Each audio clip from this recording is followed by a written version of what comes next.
this was the beginning of that. So that's, I'll tell you a very quick story. When we were blending Tempest, we knew that we loved the tobacco for about two and a half years. And I just knew it was special, but we didn't know how to necessarily blend with it and work with it.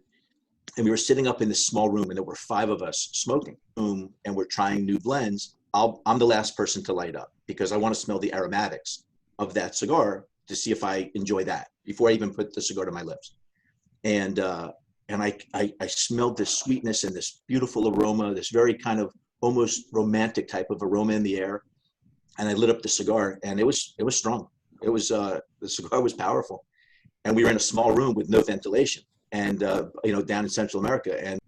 And so I said, "Oh, let me excuse myself. I need to go to the men's room." And I was walking down these steps, and I almost lost it. I almost tumbled right down the steps, and I thought, I think we have something here.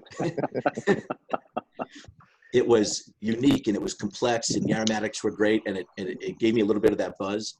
And so I kind of regained myself, went back up after I got some fresh air, and I turned to Ralph, who was my vice president, and I said, I think we have something, but tomorrow when we smoke it again, can we smoke outside? Because I don't know if I'd make it. And that was Tempest, and that was really the beginning of the next level for our company.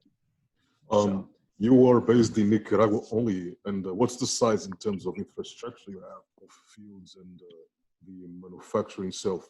How big do you consider yourself? Well, we produce. We produce about 60% of our product actually in Honduras, and another 35 to 37% in Nicaragua, and then we produce still a small amount in Dominican Republic. But in terms of the infrastructure, are you talking about on the manufacturing side or on the distribution side? On the manufacturing side. So on the manufacturing side, we produce now about 8 million cigars and maybe 9 million worldwide. We produce, like I said, about 60% in Honduras.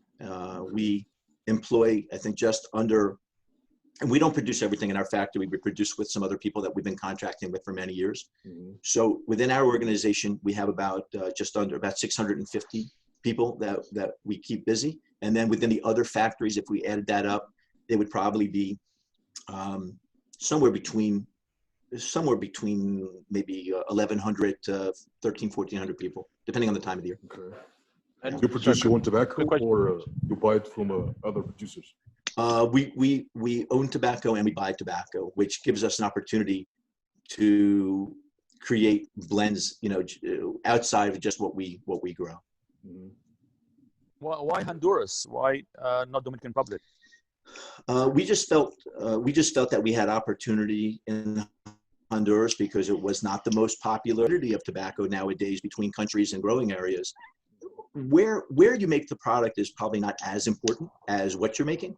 So, if I have Cuban rollers that emigrated over to Central America,